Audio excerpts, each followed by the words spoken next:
안녕하세요, 장혜택입니다. 오늘은 생기초 시간입니다. 전기차, 수소차 이거 다 뭐냐? 이거 중에 뭐가 좋냐? 뭐 이런 얘기. 전기차, 수소차에 대해서 아주 기초적인 거 아무것도 모르시는 분들도 들어와서 보시면은 이거 다 알 수 있으니까요. 주변에 전기차, 수소차 물어보시는 분 있으면 이 영상 쭉 보내주시면 됩니다. 전기차, 수소차 그게 다 뭐냐?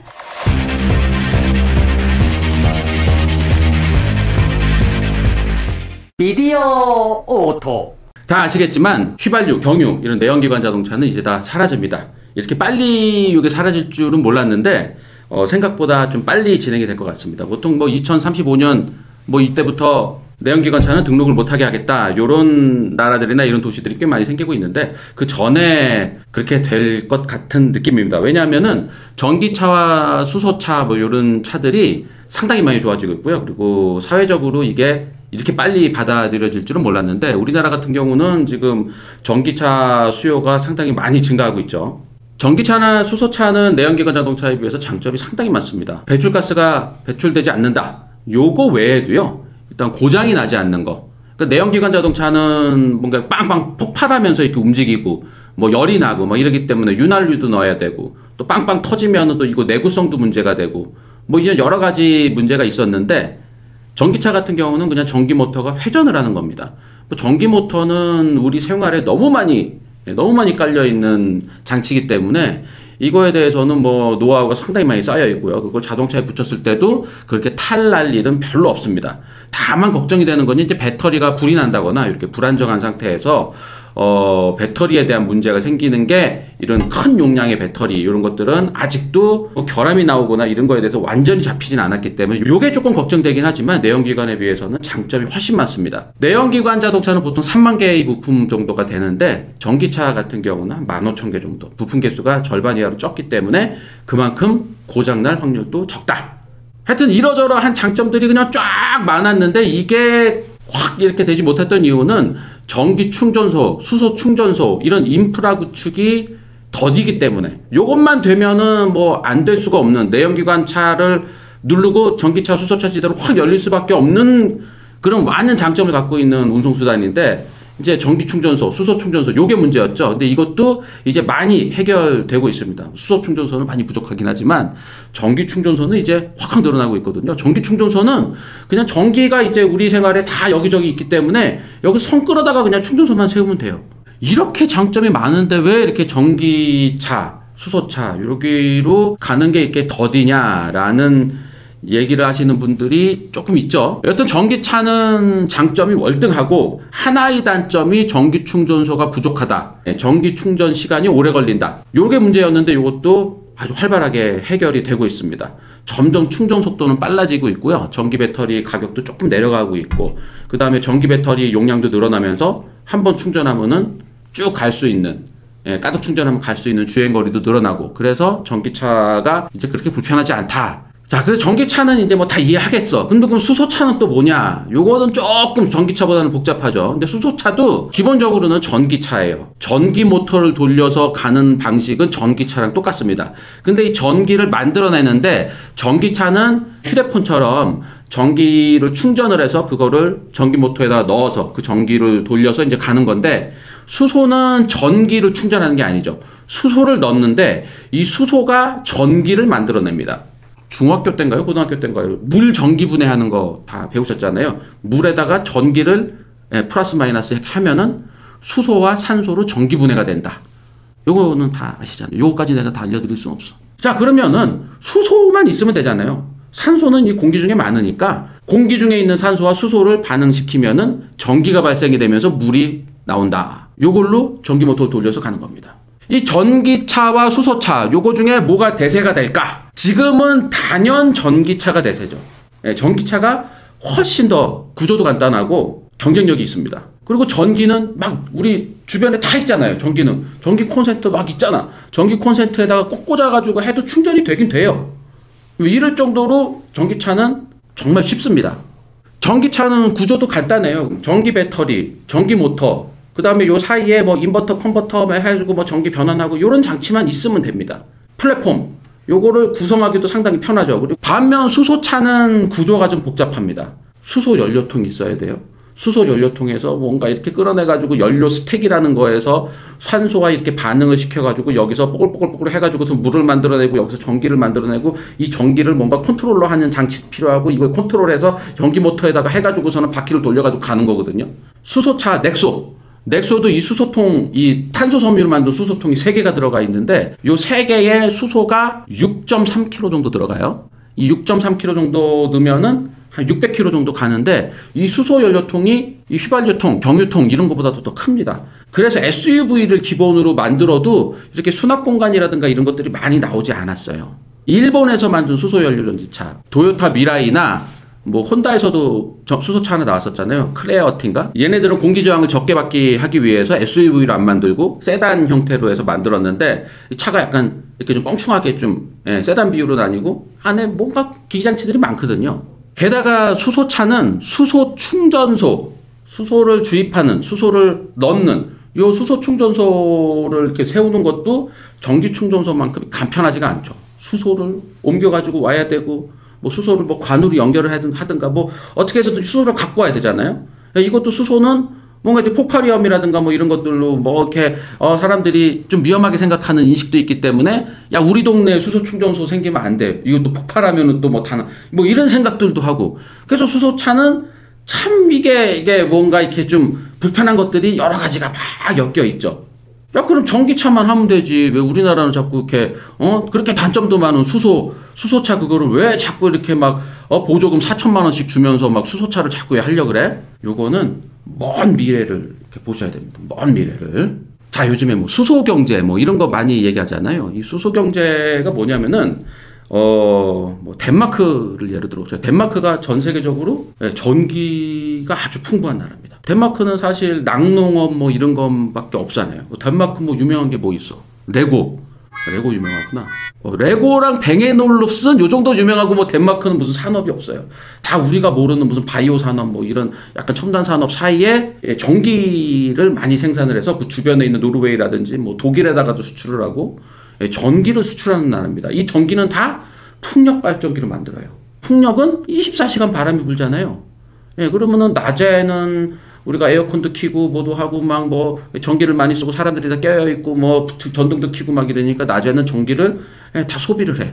근데 밤에는 다 자고 뭐 에어컨도 많이 안 켜고 뭐 전열기도 그렇게 많이 안 켜고 그러니까 밤엔 전기가 남잖아요. 이 남는 전기를 수출을 하는 겁니다. 근데 그래도 남는 전기를 주변 나라에다가 막 뭐 수출도 아니고 무상으로 좀 모자란 나라에다가 주기도 하고 그랬어요. 그래도 그래서 덴마크에서 이 전기를 아깝잖아요. 전기 그냥 다 버렸었어요. 그냥 다 흘려 보냈는데 이걸 어떻게 하면 저장할 수 없을까 해서 뭐 이런 생각까지 했어. 이렇게 저지대에 있는 물을 그냥 뭐 고지대로 이렇게 끌어서 올려놔. 전기 모터로 막 남는 전기로 밤새 전기 모터가 돌아가지고 물을 여기 위에 있는 뭐 커다란 탱크에다가 물을 이만큼 저장해놔. 그리고 전기가 모자르는 낮에 물을 아래쪽으로 흘려 보내서 여기에다가 발전기를 달아가지고 다시 발전을 하는 거죠. 이 물을 위에다가 이렇게 저장을 하는 것 자체가 전기로 충전하는 효과가 있잖아요. 이렇게까지 해서 전기 이렇게 밤에 남는 전기 이렇게 버리는 거를 다시 좀 어떻게 활용할 수 없을까 많이 연구를 하고 있어요. 우리나라도 뭐 원자력도 있고 우리나라도 풍력도 있고 뭐 화력 뭐 여러 가지 형태로 발전을 하는데 이것도 발전소라는 거는 야 전기 필요하니까 여기 발전소 돌려 이게 아니에요. 발전소는 한 번 돌아가면 그냥 돌아가는 거예요. 원자력 한 번 돌아가면 그냥 돌아가는 거예요. 일부 화력 발전소라든가 뭐 이런 거는 이렇게 모자랄 때 이렇게 돌릴 수 있어요. 근데 대부분의 발전소는 그냥 24시간 가동이에요. 자 그러면은 심야 전력 남잖아요. 밤에는 낮에는 에어컨 켜고 뭐 전열기 켜고 전등 켜고 뭐 다리미도 켜고 막 이러는데 밤에는 다들 자니까 전력 남잖아. 그래서 밤에는 전기가 저렴해집니다. 전기차 충전하는 거기 딱 가서 보시면은요 낮에는 뭐 킬로와트 시당 270원 뭐 이런데 밤에 가면 뭐 180 얼마대로 떨어져요. 밤에 충전을 많이 하라는 거예요. 밤에 전기가 많이 남으니까. 그래도 전기가 남아요. 이 남는 전기 어떻게 할 거예요? 낮에는 점점 전기가 모자라지고 있죠. 왜냐면은 에어컨도 점점 많아지고 뭐 전기로 쓰는 거 점점 많아지고 막 이러다 보니까 낮에는 점점 전기가 모자라고 있어. 그렇다고 뭐 태양열을 뭐 더하고 뭐 이렇게 할 수가 없잖아요. 발전소 용량 늘리는 거는 또 여러 가지 환경단체라든가 이런 것 때문에 친환경 발전 설비 같은 거 넣는 것도 또 돈도 들고 이렇기 때문에 야 심야 전력을 어떻게 이거를 좀 이렇게 만들어 가지고서는 저장해 놨다가 이렇게 쓰면은 좋지 않아? 요거를 일부 전기차가 해줄 거라고 믿고 있습니다. 전기차가 심야에 충전을 하고 이 사람들이 아침에 출근을 해서 사무실로 가면은 사무실에서 전기차에다 딱 꽂으면은 전기차에 충전을 하는 게 아니라 전기차에 있는 전기를 뽑아서 그 건물에 모자르는 전기를 충당한다라는 얘기도 있습니다. 물론 뭐 전기를 내가 빌딩에다 줄 때는 내가 돈이 또 수익이 생기는 거죠. 그러니까 심야 전력으로 저렴한 전기를 내 차 안에다가 넣었다가 아침에 출근해서 빌딩에다가 줄 때는 비싼 가격에 파는 거죠. 그래서 뭐 전기차 운행 비용이라든가 이런 것들을 조금 뭐 얻게 되는 뭐 이런 프로젝트도 있고요. 또 이런 것도 있습니다. 전기차 배터리의 충전 효율 같은 게 이제 70% 이하로 떨어지면은 이제 폐배터리 판정을 딱 받으면 이 배터리를 수거를 해서 이거를 어디다가 막 쌓아놓고 남는 전기를 여기다 충전을 하는 거죠. 밤에. 그리고 낮에는 또 끌어다 쓰고 뭐 이런 폐배터리를 이렇게 활용하는 방안도 있고요. 그리고 수소. 그리고 수소는 먼 미래를 봤을 때 이 우주에서 가장 많은 원소이기도 하잖아요. 지금이야 이렇게 수소를 얻으려면 무슨 전기 분해를 해야 되고 뭐 제철소에서 나오는 무슨 거를 가지고 수소를 만들고 아니면 뭐 천연가스에서 수소를 추출해내고 아직은 수소를 만드는 게 간단하진 않지만 이게 우주 시대가 되거나 뭐 이렇게 되면은 그냥 좀 뭔가 확 해결될 것 같은 그런 전망도 있단 말이에요. 그래서 이 미래학자들이 수소사회 얘기를 하는 겁니다. 이 정도까지는 그래도 다들 알아듣지 않으세요? 이 정도까지는? 그리고 또 하나 수소차를 무시할 수가 없는 게 또 하나가 있어요. 지금은 우리가 그냥 5명 타는 그냥 전기차 요것만 봤을 때는 전기차가 훨씬 더 유리하죠. 근데 정작 이 운송수단에서 많은 에너지가 필요하고 좀 뭔가 포지션이 크고 친환경이나 이런 것들에 더 많이 신경 써야 할 거는 커다란 트럭입니다. 우리나라에는 뭐 커다란 트럭이 그렇게 많은 나라는 아닌데 미국은 대륙에서 대륙 막 이렇게 동쪽에서 서쪽으로 막 가는 그런 커다란 트럭 뒤에 막 트레일러 막 3-4개씩 달고 다니는 트럭 새벽에 가면 막 있잖아요. 유럽도 이렇게 밤에 트레일러 막 3개, 4개 막 하고 가는 그런 트럭이 있어요. 이 차들이 수소차나 뭐 전기차나 이런 걸로 바뀌어야 이게 배출가스라든가 이런 것들이 많이 좋아질 거 아니에요. 근데 이 트럭들이 보통 경유로 많이 움직이잖아요. 이 경유가 연료통이 승용차 보면 한 60리터, 뭐 70리터 이런데 이 차들은 10배가 넘어요. 뭐 500리터, 뭐 600리터 막 이랬습니다. 이 트럭들 연비가 한 리터당 3km 뭐 정도 되거든요. 그럼 리터당 3km 정도 되는 거를 500리터짜리 연료통 그러면은 한 번 가득 넣으면 한 1500km 정도 달립니다. 이 차가 전기차로 바뀌더라도 이 트럭 운전하시는 분들이 전기차를 사실 거 아니에요. 갈 때마다 막 전기차 충전해야 되고 막 충전 스트레스 있으면은 1시간 운행하다가 막 충전 막 2시간 해야 되고 뭐 또 1시간 운행하다가 충전 2시간 해야 되고 이러면은 남질 않잖아. 그러니까 전기차건 수소차건 한 번 충전하면은 1500km 정도를 달려야 된다는 거예요. 근데 아직 전기차는 그렇게까지 못하죠. 전기차로 이 커다란 트럭이 1500km를 달릴 수 있게 한다 그러면 전기 배터리를 막 이렇게 차 뒤에다가 막 산처럼 싣고 다녀야 될 거 아니야. 전기 배터리는 아직도 비싸요. 게다가 무게도 많이 나가. 코나 전기차에 들어간 64kWh 배터리 정도가 한 400kg 정도 됩니다. 상당히 무겁죠. 코나 전기차에 했을 때 한 400km 달리거든요. 이거를 이렇게 커다란 트레일러 하는 차에다가 넣었다고 생각을 해보세요. 요거 68kWh 정도 하나 있다고 해서 이 커다란 트레일러는 한 100km? 100km도 안 움직일 거예요. 한 50km 정도 움직일 거예요. 50에서 70km 정도. 그러면 이게 1000km 정도 움직이려면은 이 68kWh 배터리를 몇 개를 해야 된다는 거예요. 그래서 커다란 트럭에는 전기차로 하는 거는 불가능! 자, 근데 수소차로 바꾼다고 생각을 해보세요. 수소차는 수소통만 많이 있으면 돼요. 수소통만. 수소통이 비싸긴 하지. 탄소 섬유를 만들어야 되고. 근데 무게는 별로 안 나가요. 넥소에 들어간 수소통. 넥소에 들어간 수소통 해봤자 탄소 섬유로 만들고 뭐 이러기 때문에 수소통 무게는 별로 무겁지도 않아요. 그리고 수소를 가득 넣었을 때는 넥소가 600kg 가는데 수소 가득 넣어봤자 6kg 무게가 증가해요. 수소 6kg 넣으면은 600kg 가는 거예요. 뭐 수소라는 연료 자체가 별로 무겁지가 않아.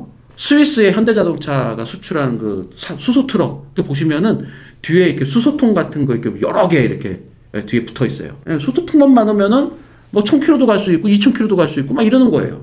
그래서 이런 커다란 트럭에는 수소 연료 전지차 요게 유리하다. 충전 인프라라든가 이런 것만 해결이 되면은 이 커다란 트럭은 전기차로는 바꾸기가 힘들지만 수소차로는 바로 바꿀 수 있다는 얘기입니다. 요 정도까지만 알고 계시면은 어디 가서 뭐 수소차, 전기차 다 이렇게 아는 척 하시는데 아무 지장 없을 거예요. 그것도 모르는 얘기 하지 말라고. 수소차 그거는 이제 작은 운송수단에는 효율이 안 나오는 거야. 이 큰 트럭이나 이런 걸 보고 하는 거지. 수소는 미래를 위해서 하는 거야. 이거 뭐 알지도 못하고 얘기를. 자, 오늘 들려드릴 수소차, 전기차 얘기는 여기까지만 하고요. 다음에는 자율주행차. 뭐냐? 자율주행차도 또 많이 요즘에 얘기 많이 나오잖아요. 뭐 주식 하시는 분들도 자율주행 주식이야. 뭐 이런 거 많이 하시잖아요. 예. 이 자율주행 얘기도 한번 해드리려고 그랬는데, 이 반응 좋으면은 빨리 들려드리고, 반응이 오늘 게 안 좋으면은 하반기에는 하지 않을까요? 예, 좋아요와 구독도 좀 눌러주시고요. 오늘 여기까지입니다. 고맙습니다. 미디어 오토